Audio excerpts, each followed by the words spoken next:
Hey guys, welcome back to the channel. So in this video, we're going to learn the differences between your Selenium click method and the JavaScript click method. So let's cover the practical implementation part, and while doing that practical implementation, we can actually discuss the differences and how we can actually overcome the differences, and let's discuss the implementation too.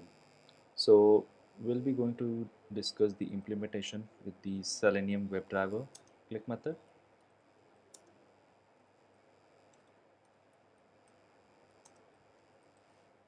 So to have this or to click on any kind of a web element, we should have the web element first.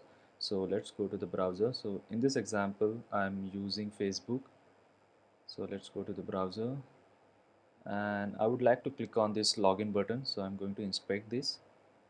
Oops.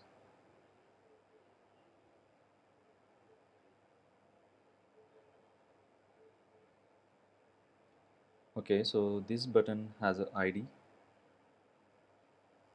I'm going to copy this ID.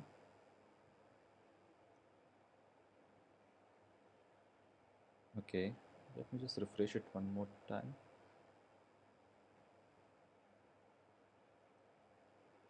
Okay, looks like it has a dynamic ID. So let me just inspect it one more time.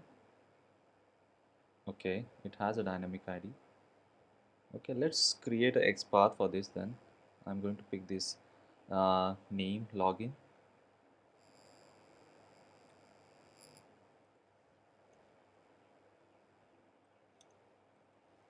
Okay, I think we are good.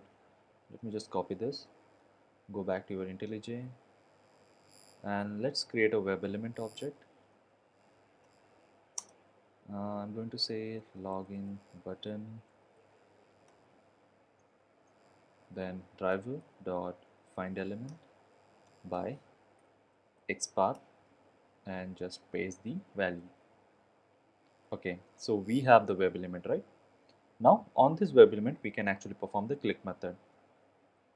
So let's say login button dot click. So this should click on this web element we are calling as a login button, and then I would say driver dot quit. So let's run this.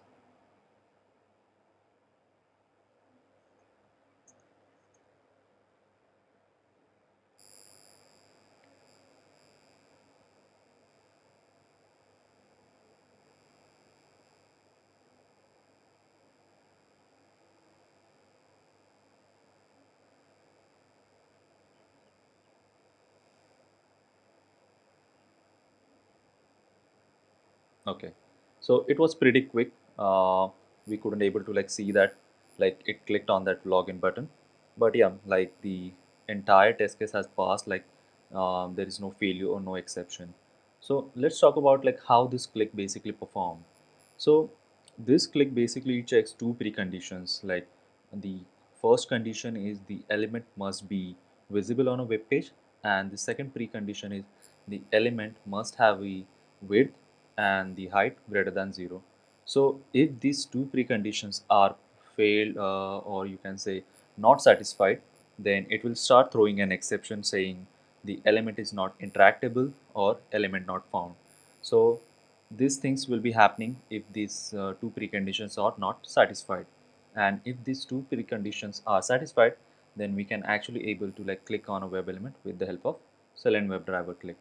So let's talk about like if these two preconditions are getting failed and how we can actually then click on a web element.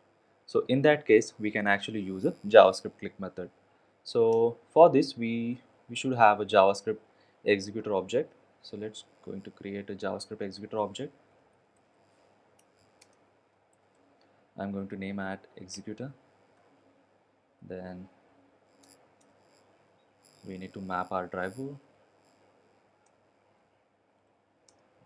Okay, so that's it. Like we have the executor object. Then like how we can actually use this executor with the help of like Selenium only to click on a web element. So we have to use the object of executor, then we have to say execute script, and in this we need to pass a script. Then in this we have to say basically how we can actually going to click on a particular web element. So we have to say arguments, we have to pass a 0th argument, then we have to say click, and then we have to pass the element that we already created, this login button. Okay, I'm just going to comment this.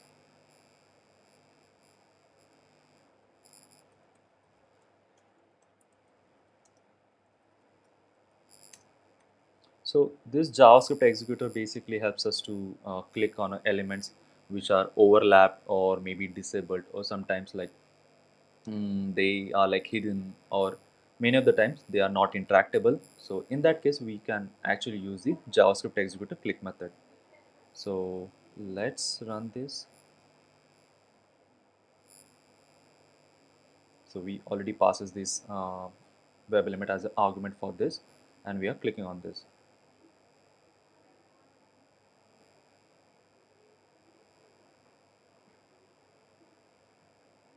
Okay, so this is again successful, like it clicked on that web element in a flash of seconds. So thank you so much guys for watching this video. If you like the video, please do like, share and comment. Also don't forget to subscribe the channel, and see you soon in the next video. Goodbye.